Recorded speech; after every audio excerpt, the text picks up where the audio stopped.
Halo Sobat Catur semua, selamat bertemu kembali. Di video kali ini saya akan membagikan salah satu partai terdahsyat dari Judith Polgar, pecatur wanita dari Hungaria.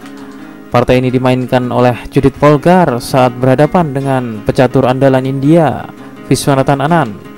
Partai berlangsung pada turnamen Dos Hermanas di Spanyol pada tahun 1999.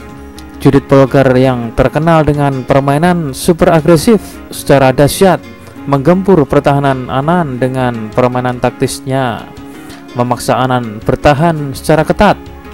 Oke, tanpa berlama-lama langsung saja kita ikuti partainya. Bermain sebagai putih, Judith Polgar memulai game dengan bermain E4. Viswanathan Anand membalas C5, pertahanan Sisilia.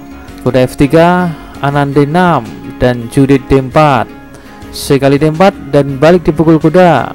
Anand memainkan kuda F6 menyerang pion dan direspon Judith dengan pembelaan kuda. Anand memilih jalur varian Nasdar dengan A6, menjaga petak B5 dan juga persiapan mendorong pion ke B5. Gajah E3 dan E6 dibalas Judith dengan bermain G4, merupakan kategori langkah yang agresif, bermaksud melakukan serangan di sayap raja dengan dorongan pion ke G5 dan H4. Hal semacam ini memang masih terbilang langka di catur tingkat atas. Namun sekali lagi, bila dimainkan oleh salah satu pemain paling menyerang dalam permainan tersebut, yaitu Judith Polgar. Oke, permainan dilanjutkan dengan E5 dan kuda melompat ke F5. Hitam kembali menyerang kuda tersebut dengan G6. Apa yang dilakukan Judith? Dia tidak mengamankan kudanya, tapi malah bermain tajam dengan bermain G5, ganti mengancam kuda. Ancaman kuda dibalas dengan ancaman kuda. Anand memilih bermain G kali F5, dan di luar dugaan Judith memilih bermain E kali F5, membiarkan dirinya kalah satu perwira. Dan dengan kompensasi serangan kuat di sayap raja dengan gelombang pionnya, idenya adalah apabila kuda mundur, maka putih dapat bermain menteri ke H5, dilanjutkan pion G6, menghasilkan serangan yang dahsyat untuk putih. Oleh karena itu, di partai aslinya Anand membiarkan kudanya dan lebih memilih bermain D5. Sekarang ada ancaman dari hitam pion D4 menggarpu salah satu, namun Judith tidak mempedulikan rencana hitam tersebut dan lebih memilih bermain menteri F3, dan Anand bermain D4, ancaman garpuan, rokade panjang, melakukan pin ke menteri. Kuda B ke D7. Dalam posisi ini apabila putih bermain G kali F6, maka hitam dapat bermain D kali C3 disertai ancaman ke B, dan putih memiliki petak-petak lemah terutama di petak-petak gelap yang dapat dimanfaatkan oleh menteri dan gajah petak gelap hitam. Oleh karena itu di partai aslinya putih memainkan gajahnya ke G2, D kali C3 dan balik dipukul gajah. Sekarang putih ketinggalan dua perwira. Putih kehilangan sepasang kudanya. Permainan dilanjutkan dengan gajah G7 dan benteng ke G1 dengan tujuan memanfaatkan lajur setengah terbuka G yang memiliki prospek yang bagus menjadi lajur terbuka. Namun setelah selesai pertandingan, kita baru tahu bahwa sebenarnya langkah benteng ke G1 ini sangat berpengaruh di partai ini. Oke, kita lanjutkan. Hitam melanjutkan rokade pendek, dan setelah itu barulah Judith bermain G kali F6 dan balik dipukul menteri. Menteri ke E3. Sekarang ada ancaman benteng pukul kuda.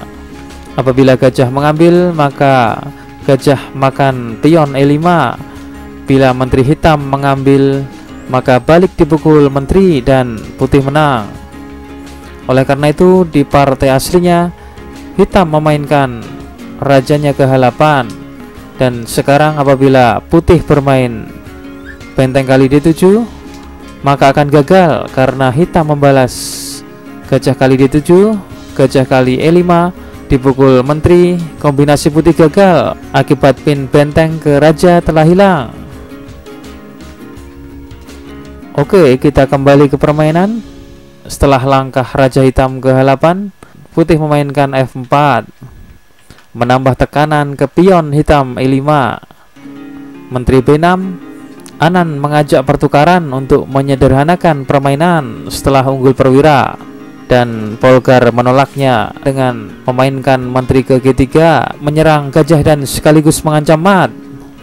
Menteri ke H6 dan Judith Polgar memainkan langkah cantik, ya, benteng D6 dengan tema pengalihan, mengorbankan benteng untuk mengalihkan menteri hitam dalam mengawal gajah, dan hitam bermain F6. Sekarang ada ancaman F kali E5, ancaman discover attack ke menteri. E4, gajah C4, B5 menyerang gajah, dan gajah lari ke E6 menyerang 2 kali kuda. Dibalas Anan membackup dengan bentengnya, benteng ke C6, A5. Sepertinya hitam hampir memasuki kondisi zugzwang, kondisi di mana serba salah. Lihat, hitam hanya memainkan langkah-langkah buang tempo. Putih melanjutkan gajah E3 menyerang benteng, benteng ke B7, gajah D5. Sekarang ada ancaman discover attack, benteng pukul gajah. Dilanjut gajah pukul benteng. Hitam merespon benteng B8, benteng C7. Nah, sekarang benteng putih telah menguasai baris ke-7, di mana titik tekanan ke G7 semakin bertambah. B4, B3, benteng B5 dan gajah C6 menyerang benteng dan kuda. Benteng kali F5, Judith lebih memilih benteng pukul gajah. Benteng mengambil dan gajah pukul kuda, membuat garpuan. Benteng C ke C5, gajah kali F5, balik dipukul benteng. Kelemahan hitam sekarang ada pada baris terakhir dan juga gajah G7. Benteng D1, segera Judith mengeksploitasi kelemahan hitam dengan mengancam skak di baris terakhir. Raja bergeser dan menteri ke G2 mengancam pion E4. Dalam posisi ini, Anan telah memilih untuk menyerah. Mengapa Anan terlalu dini untuk menyerah? Kita lihat, meskipun secara materi masih terlihat imbang, namun secara posisi hitam kalah. Putih terlihat memiliki buah yang sangat bagus, sedangkan posisi hitam tidak memiliki ancaman yang berarti. Jika permainan dilanjut dengan misalnya menteri ke G6, maka putih dapat melanjutkan menteri kali 4. Dan jika hitam berusaha bermain H6, maka benteng ke G1 mengancam menteri. Menteri ke H5, menteri A8 skak. Raja bergeser, menteri ke B7 dengan ancaman ke gajah G7. Sulit bagi hitam selanjutnya untuk bertahan. Dalam posisi ini, apabila hitam memainkan bentengnya ke H5, maka putih bisa membalas F5, ancaman ke menteri, menteri kali F5 dan menteri ke C4, raja F8, benteng ke baris terakhir, raja E7, menteri C7 skak, raja E6, benteng D6 skak, raja E5, menteri E7 skak, dan terpaksa ditutup menteri dan mengakhiri permainan dengan menteri kali 6 skak mat. Sebuah kemenangan yang sangat mengesankan bagi Judith. Cantik baik dari segi permainan maupun wajahnya. Sedemikianlah partai yang dahsyat antara Judith Polgar versus Viswanathan Anand di turnamen Dos Hermanas di Spanyol tahun 1999.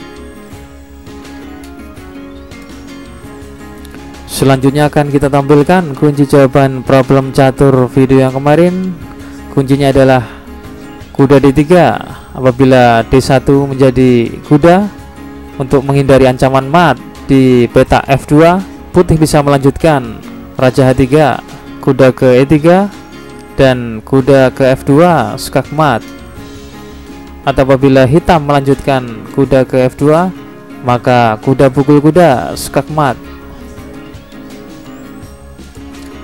Oke, dan selanjutnya akan kita tampilkan problem catur terbaru. Silahkan dipelajari dan kunci jawabannya akan saya tampilkan di video selanjutnya. Sekian dan terima kasih.